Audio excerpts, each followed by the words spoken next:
Hey guys, okay, so another job for you all that I'm on. First of all, I must give a shout out to Unilight because they're the best lights you can get in the market.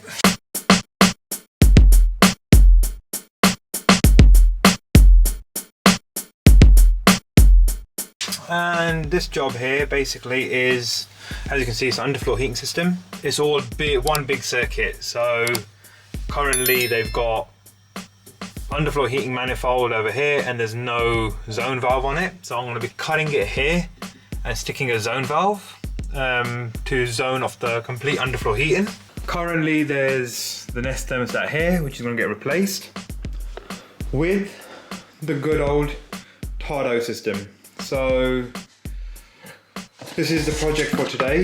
How is it going to be? It's going to be basically, okay, the customer tried to install it themselves and obviously realized that it's not as easy as they make it out to be for a DIYer, especially when you've got to zone off the heating circuit for the underfloor heating, and then all the radiator valves, although they're simply plug and play, you do need thermostat radiator valves for them to plug and play.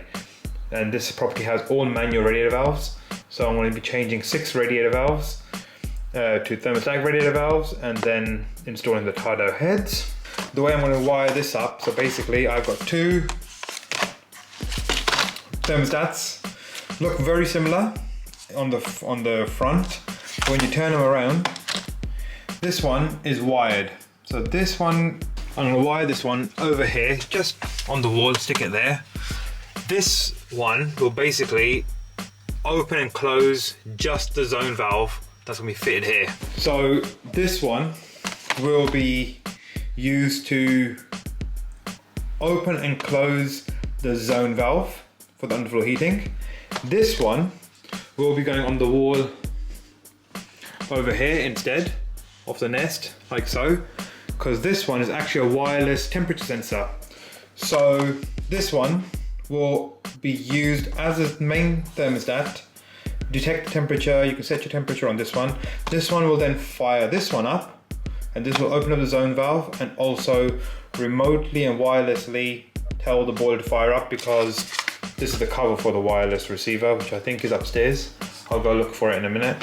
But yeah, so this is going to be wired in under the boiler. Because the customer bought all the parts herself, I'm doing it this way. I'm installing it the way maybe it should be installed. But what I would have done if I had ordered all the stuff was I would have, how would have I done it? I would have had 2 of these wired ones instead. So I would have, up on the wall over there where the Nest is, I would have fitted a wired one to fire the boiler up, and then another wired one under the stairs to operate the zone valve. So yeah, there's many ways of doing this. Obviously, you know, I know my Tado systems I work on daily, and that's how I prefer to do it, just because it does work out a little bit cheaper and there's no need for a wireless receiver then. The boiler trigger is hardwired, everything's hardwired. It's just, yeah, that's the way I prefer to do it. But now let's get on with the job.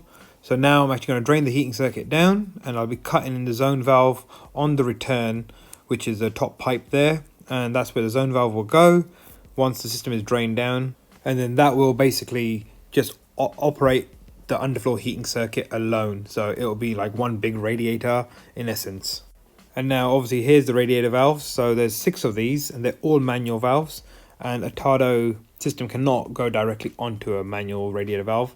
Therefore, this is when you need to call a plumber in who can change the radiator valves from manual ones to TRVs. And once the TRV bodies are installed, you can just, you know, slide the heads on, and that is how, just sliding off the olive. And as you can see, this olive is a funny looking olive. It's like 15mm one end and then 14mm at the other end. Remove that. TRV goes on. Squeeze, squeeze, squeeze. Push it into place and then just tighten it up. So here's the zone valve.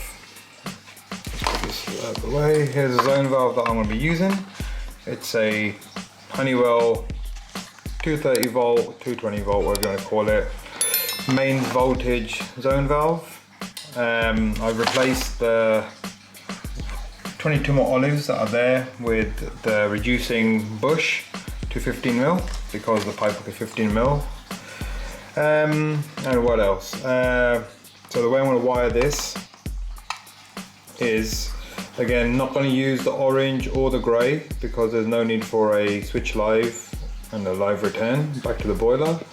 I'm just going to be using the earth for earth, neutral for neutral, and the brown to turn the motor. So when this is thermostat calls for heat, it will send obviously power from the permanent live into the switch live in the thermostat, and then obviously down the brown, and the motor will spin, opening up the zone valve so the water can flow into the manifold. So now with the water drained, I've removed the pipe where I plan to put the zone valve, mark it up, and I'm going to cut it. And obviously this is why I prefer to use an angle grinder, because you can see using a manual cutter takes forever to cut the steel pipe. And now to cut the other section out. So yeah, gonna use some grips to grip it. And many light years later, there you go, you can see how thick the pipe is, almost like 1.5mm in thickness, hence why it takes forever to cut. But you know the drill, just tighten it all up.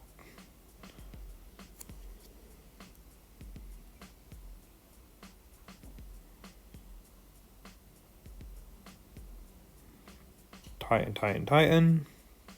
Done.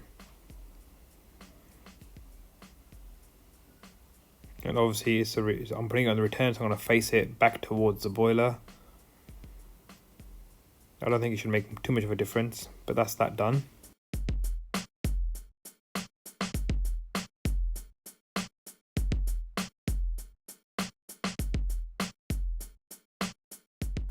So now to wire it up, I'm using a junction box. So I'm going to be putting a live and a neutral and an earth into the junction box. That's my permanent live. And then I'm going to be looping the permanent live back into the Tado thermostat, into the common. And then the normally open will be coming back into the junction box and connecting onto the brown of the zone valve. So that when the thermostat has a demand, the zone valve motor will get energized and spin and open up the waterways, allowing the underfloor heating circuit to get hot.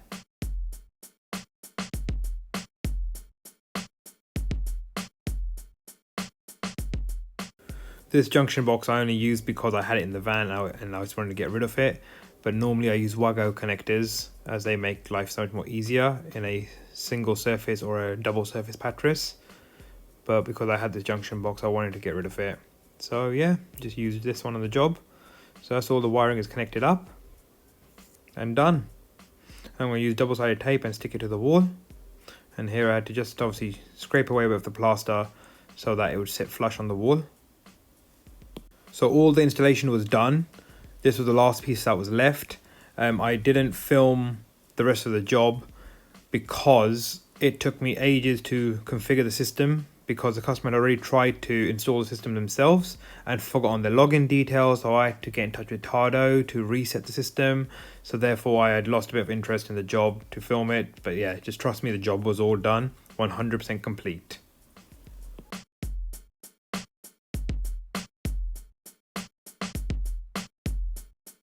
Service on this Intergas. So this is obviously the VR version, non-condensing. Come here to service this. This is for a friend who owns the shop, and I came here last week because the pilot kept turning off, and the reason why it was turning off was because the pressure was at 0. So obviously the overheat stat was doing its job. I increased the pressure and got the pilot lit. Since then the boiler's been working perfectly fine. However, what I did notice was that the boiler keeps on firing up on heating mode. There's this cable here, and then there's this one here, over there, and that's obviously going to the thermostat. And I've just come back to do the service, and my friend tells me that Many people have come to have a look and they can't figure the system out, and the boiler is always constantly running. So what I've gone and done is I've gone and removed the programmable thermostat that's outside. I've removed it. It's open circuit. However, the boiler still fires up randomly every so often. And I believe that there's a clarifier at the back there, which is basically a hot water plate heat exchanger, or similar anyway. And I think that this boiler is trying to keep that hot. And because firing up for that, it's sending heat down the heating circuit because the three-way valve, the diverter, at the back there is passing. So I want to strip it and check it out and see what's going on.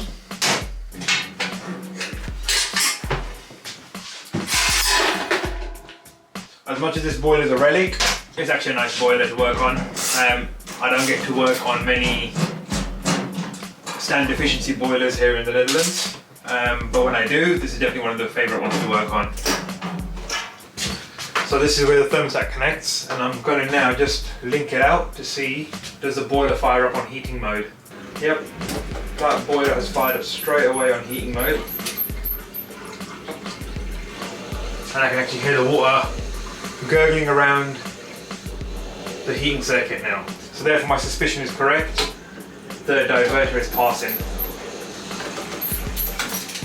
Yep, off straight away. So I remove the link cable out and straight away it turns off. I've removed the motor head and I can see the cartridge is not springing back open to hot water only. It's still stuck in the halfway, hence why the boiler keeps firing up every so often, because it's going to be keeping the clarifier hot by sending around the heating circuit as well. So this has now turned into a bit of a repair, but it's not a problem. But what I'm going to do now is just drain the water out and change the cartridge. I believe I have a cartridge in the van. So first let's drain it. So now just connecting up the hose pipe and let's drain the system down.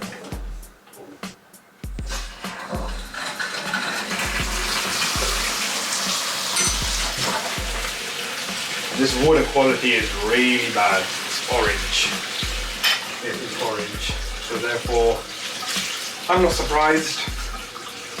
The boiler is, oh god, I wonder how old it is. 2003. 2003, so it's old, over 20 years. So I'm not surprised for it to be in this condition. And probably this is the first cartridge is going in. But like I said, the customer tells me that she's had many people come over and they can't find the fault. They blamed it on the programmer, on the programming, and as it turns out, I think the thermostat probably does need changing. So what I'm going to do is I'm going to put new batteries in to see if it actually works. But I know that now I can confirm that it was the diverter cartridge that's faulty. So this is a brand new one. I'll show you the old one when I take it out.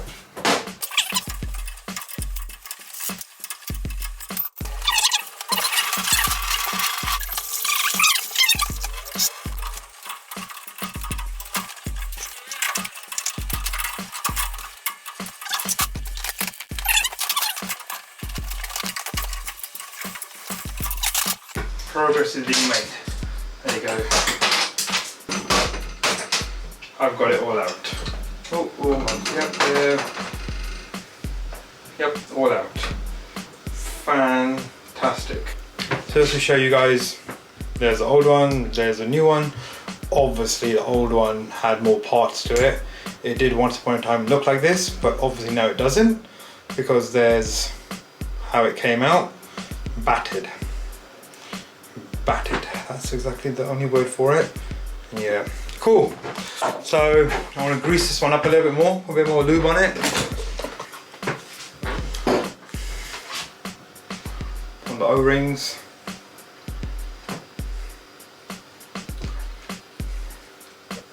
Just grease it up. And in it goes. There you go, that's in. And let's tighten it.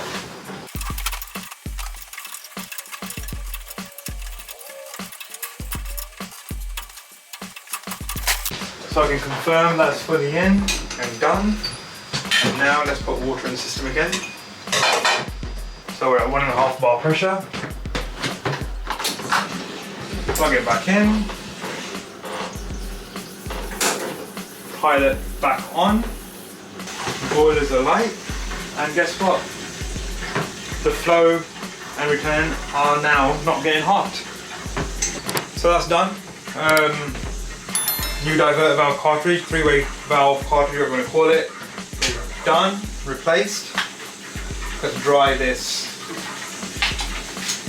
motor head up. And touch test, I can keep my hands on the flow and returns because they're cold. So that is now fixed. Motor head's back on, and the motor head in rest is in hot water mode. And now when I put the heating on, will the motor obviously move over to heating mode. So I'm just going to jump it and you'll hear it click. I hope you heard that, but just take my word for it. The boiler is on and I just heard the motor moving over completely. And there you go. Heating and hot water working properly. Done. And the customer has requested a new thermostat, so I'm going to go and fit this one outside. It's just basically an on-off thermostat. It's battery powered, and yeah, the customer just says, you know, might to put a new thermostat in because the old one is from 2004, and they want a simple turning jobby on-off style. So let's go and do that.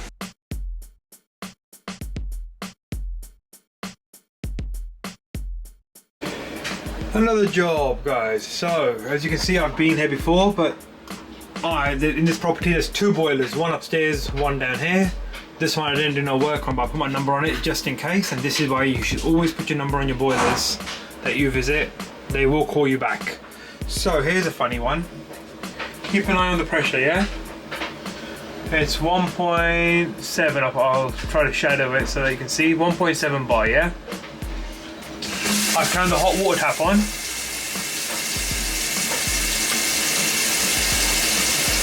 What is that all about? The pressure is going straight down and then coming back up again. Weird, eh? So, yeah. Something definitely ain't right. So what I've brought with me is a new flow turbine, no, a new pressure sensor, and this is a flow turbine for the hot water, because also what the customers reported is that sometimes you put the hot water tap on and the boiler doesn't register a hot water demand, so it can only be this. If after changing so what I'm going to do, I'm going to first start with the pressure sensor, because obviously that's the heating circuit. If after changing the pressure sensor it still does this, then it's the PCB. Then I'm not even going to bother with this, because it has to be the PCB, because obviously a new pressure sensor shouldn't be ramping up and down like this unless the PCB is obviously fried. So let's have a look. Okay, so the pressure sensor is back there. So unplug it. Right, that's unplugged. Right, let's drain the heat circuit. And the customer's made me a lovely macchiato. That looks really good. Right, pressure's been drained down, and now to get a screwdriver.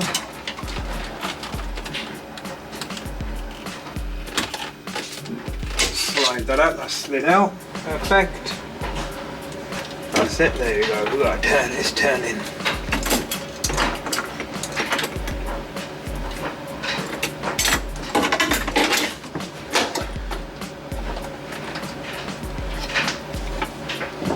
Okay. Right, that's out.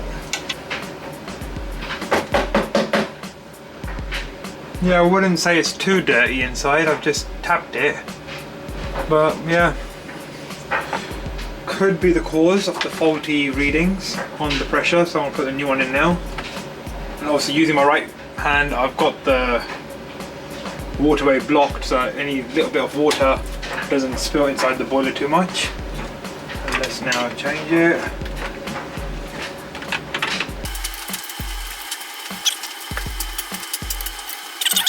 It had a rubber ring around it, so that should be enough.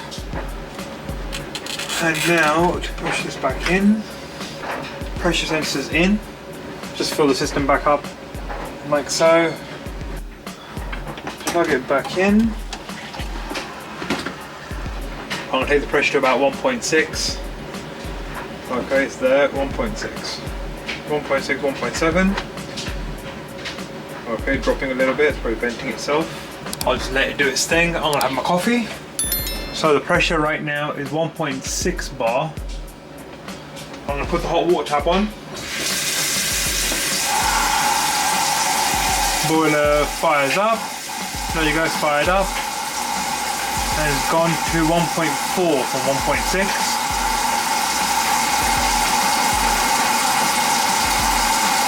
Alright, so that's pretty perfect. So there you go. So obviously a bit of fluctuation up and down is expected, but not to go down to 0.7 and show the service light. That's that resolved. Yep, 1.4 bar, that's perfect. I'll turn the hot water tap off. And now it's increased back up to 1.5. Perfect, 1.6. It's flashing OU, which basically means there's no demand and it's just going back to its idle phase. And now, the pressure side is working and it's not fluctuating crazy how it was before. I'm going to kill the cold water and now change the flow sensor as well. So to start, I'm going to kill the cold water from here. This is the inlet combination valve. A lot of people ask me what this is. Basically, it's an isolation valve with an 8-bar PRV for expansion, and it's got an inbuilt check valve, so water can only go in one direction. It's just what they require here in the country, in the Netherlands. I've just opened the hot water tap, water is dead. No water flowing out. So therefore now let's unplug it one more time. And now for the flow sensor. This little thing here is the flow sensor. So it's basically a turbine that spins obviously and causes a little movement in the voltage which tells the boiler to fire up. Again, let's remove the ignition electrode out the way and pull the cable up from here. That's off. This slides off like so.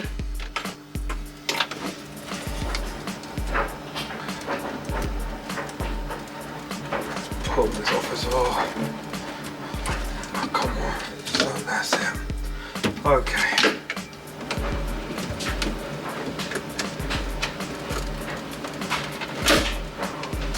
Let's see. Yeah, it should be just a push-in type. Yeah. So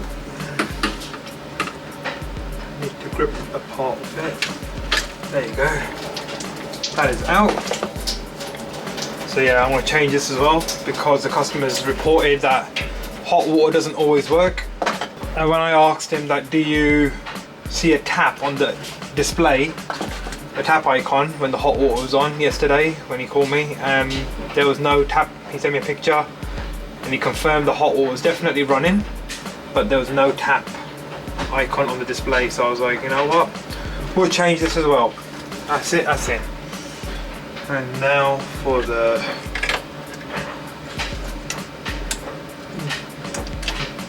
there you go, clips in, just drive up the water. Right, that's done. That's been, electrical connections are back in place. I'll plug it in and let's turn the water back on. No leaks. Great. That's what we like to see. I hope you all enjoyed this week's vlog, and until next time, live long and prosper.